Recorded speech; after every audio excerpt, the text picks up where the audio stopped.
Gurukul classes के YouTube channel पर आप सभी का स्वागत है। पिछले वीडियो में आपने विज्ञान क्यों रखे इस बातों को केशव सर के द्वारा जाना कि आखिर इसके फ्यूचर क्या है, मार्किंग स्कीम क्या है, हमारी सिलेबस क्या है और बहुत सारी जानकारियाँ कि इससे हमें आगे क्या क्या फायदे होने वाले हैं। आज के वीडियो में मैं नटवर कुमार फिजिक्स शुरू करने से पहले साइंस से आप सभी को परिचय करवाता हूं, या यूं कहिए कि साइंस की दुनिया में आप सभी का एक बार स्वागत है।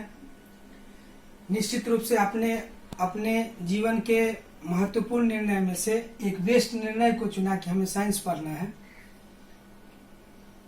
क्यों पढ़ना है? आखिर जिस बातों को हम पिछले क्लासों से जानते आ रहे हैं, क्या वही विज्ञान है या उसमें से कुछ और संशोधित बातें भी हमें प्राप्त होगी?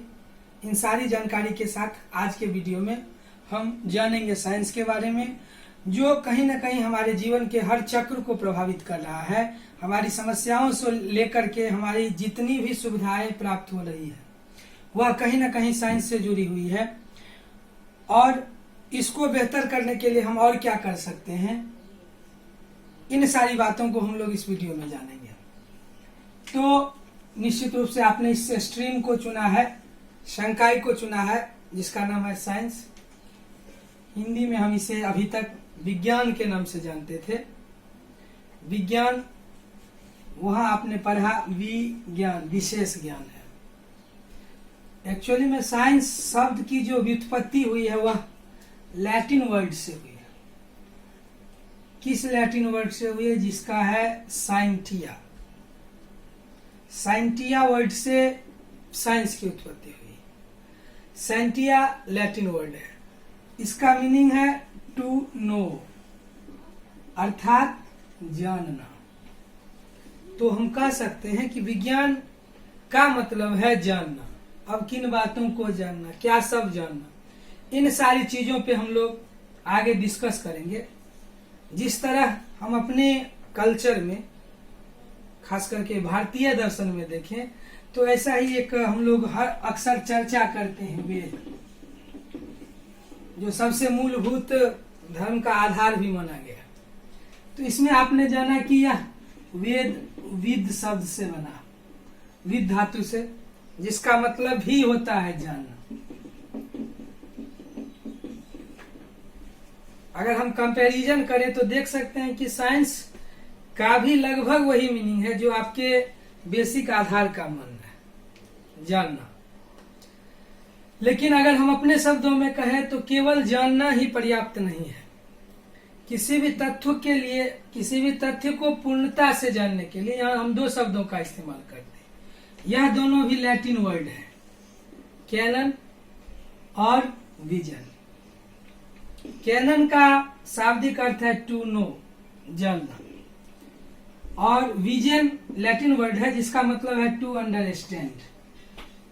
अगर हम हिंदी के शाब्दिक अर्थ में जाने तो नो का मतलब जानना और अंडरस्टैंड का मतलब समझना।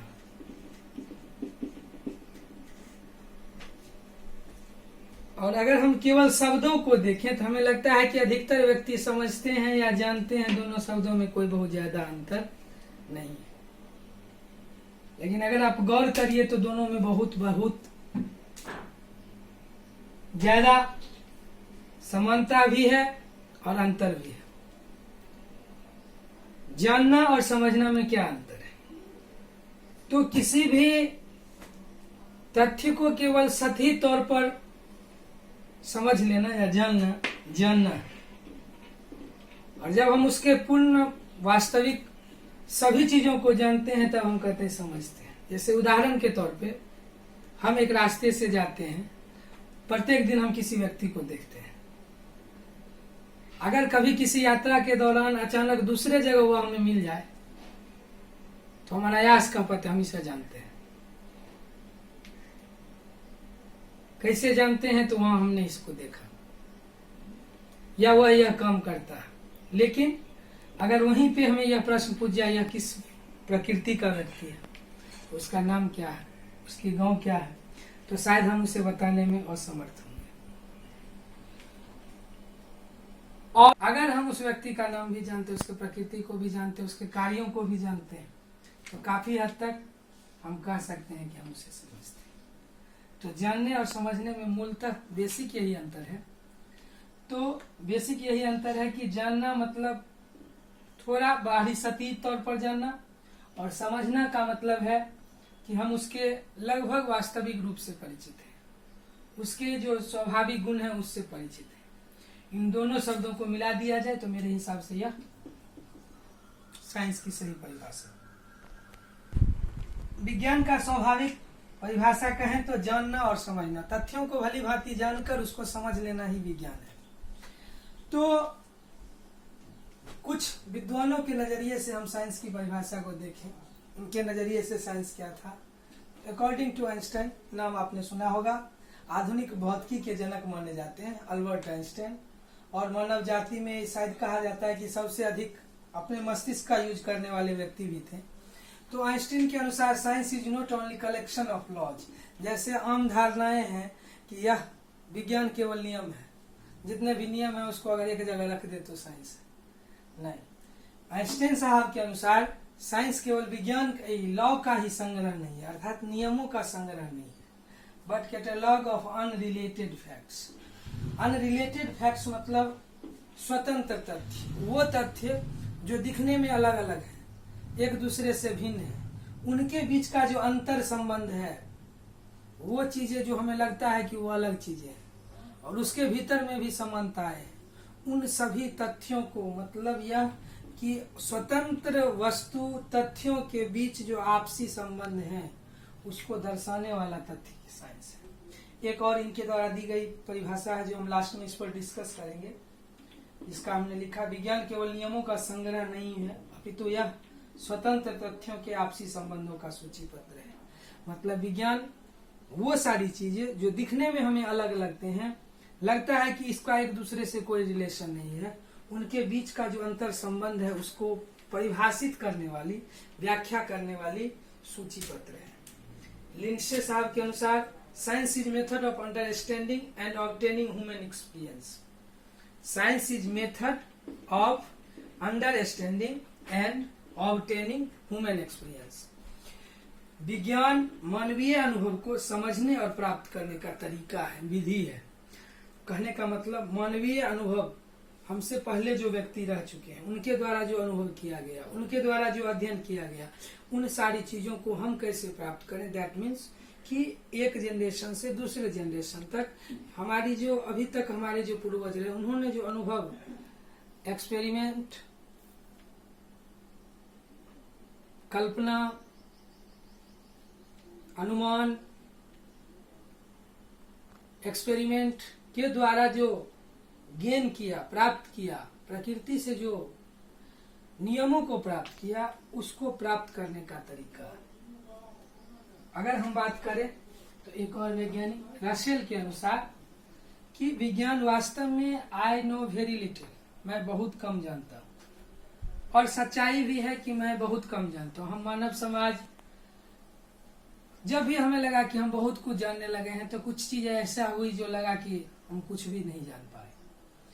तो उन्होंने कहा कि आई नो वेरी लिटिल, मैं बहुत कम जानता हूं, नहीं के बराबर जानता हूं। लेकिन a little knowledge of science, विज्ञान का छोटा सा ज्ञान, अल्प ज्ञान भी, बहुत कम ज्ञान भी, gives the tremendous power of understanding, समझने की असीमित क्षमता प्रदान करती है। भले ही आप बहुत कम जाने, भले ही आप बहुत कम पढ़े, लेकिन अगर आप विज्ञान को पढ़े तो निश्चित रूप से आप आसपास होने वाली तमाम घटनाओं को तार्किक शक्ति से, अन्य दूसरे तरीका से उसको समझने की असीमित अक्षुण भंडार प्रदान करती है।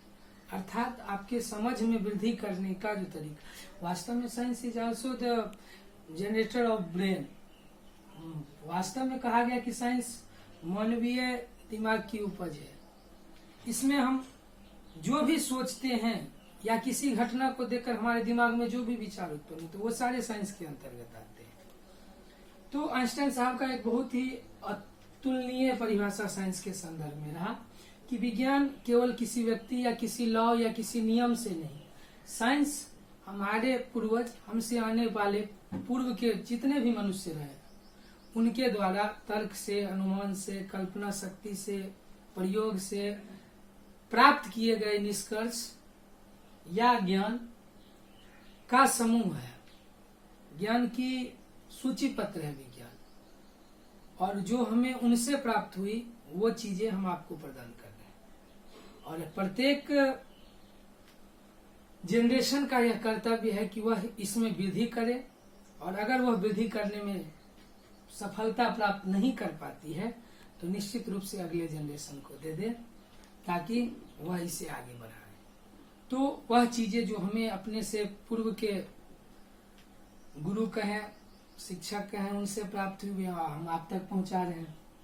और आपका भी काम है कि इसको बढ़ाना, और नहीं बढ़ा सके तो कम से कम अगले जनरेशन को दे दें। तो किसी भी सब्जेक्ट का जो परिभाषा है उसे किसी भी नियमित या सीमित शब्दों में परिभाषित करना संभव नहीं है। अलग अलग विद्वानों का अलग अलग, जिसमें से कुछ प्रमुख जो विज्ञान के काफी निकट है उसे हमने चर्चा किया।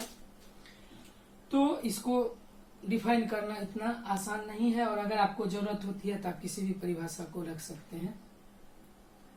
साइंस में चूंकि यह कई जनरेशन के द्वारा अनुभव की गई नॉलेज है, तो जब यह बहुत ज्यादा हो गई तो निश्चित रूप से बंटवारा का समय आता है। तो साइंस के भी दो कैटेगरी गए, फिजिकल साइंस और बायोलॉजिकल साइंस। एक तरफ जहां हमने सजीव जगत की बात की, और दूसरी तरफ हमने निर्जीव जगत की एक तरह से कहें तो बात करें। फिजिकल साइंस भौतिकी विज्ञान, और दूसरा हो गया बायोलॉजिकल साइंस। बायोलॉजिकल साइंस में आगे दो पार्ट हैं, बोटनी और जूलॉजी, पादप जगत और प्राणी जगत, जिसमें हम लोग पेड़ पौधे के बारे में पढ़ते हैं, मनुष्य जानवरों के बारे में पढ़ते हैं, और भी नए कई क्षेत्र हैं जो उससे रिलेटेड हैं, जो आपके बायोलॉजी के सर इसको एक विशेष रूप से बताएंगे। फिजिकल साइंस के दो पार्ट, इसमें भी दो तरह के गुण आए, एक आंतरिक और एक बाहरी। तो फिजिकल साइंस के दो पार्ट हो गए, एक फिजिक्स और केमिस्ट्री। केमिस्ट्री रसायन शास्त्र जो आप परिचित हैं, और हम लोग चर्चा करेंगे फिजिक्स, भौतिकी शास्त्र। इन विषयों का हम अगले वीडियो में विस्तार पूर्वक फिजिक्स को जानेंगे, जैसा कि आज के वीडियो में हमने साइंस के बारे में जाना। और हमें उम्मीद है कि कोई दिक्कत नहीं होनी चाहिए। चूंकि आपका पहला क्लास है और हिंदी मीडियम से इंग्लिश मीडियम में आ रहे हैं, तो शब्दों के उच्चारण में, नोट करने में जो भी दिक्कत हो ग्रुप में जरूर लिखें, कमेंट करें अगर कोई समझने में दिक्कत हो रही है तो। और बार बार इंग्लिश शब्दों का उच्चारण जोर जोर से करें, गलतियां हो तब भी करें। और जितनी बार, जितनी जल्दी, जितनी गलतियां करेंगे उतना जल्दी आप सीखेंगे भी। तो सबसे पहले आप अपने कॉपी में नोट कर लेंगे सही तरीके से, और इसका बार बार कल तक जब हमारी अगली मुलाकात होगी उससे पहले तक आप निश्चित रूप से सभी शब्दों को 10 बार 20 बार जहां तक आपकी कैपेसिटी है इसको पढ़ें। हो सके तो याद कर लें, क्योंकि ये सब चीजें जो नॉर्मल क्वेश्चन जनरल जो पूछे जाते हैं कि विज्ञान पढ़ते हो, विज्ञान क्या है, इस तरह की जो शब्दें आती है उसको समझाने में, समझने में आपको कोई दिक्कत नहीं होगी। इसी आज का वीडियो लेक्चर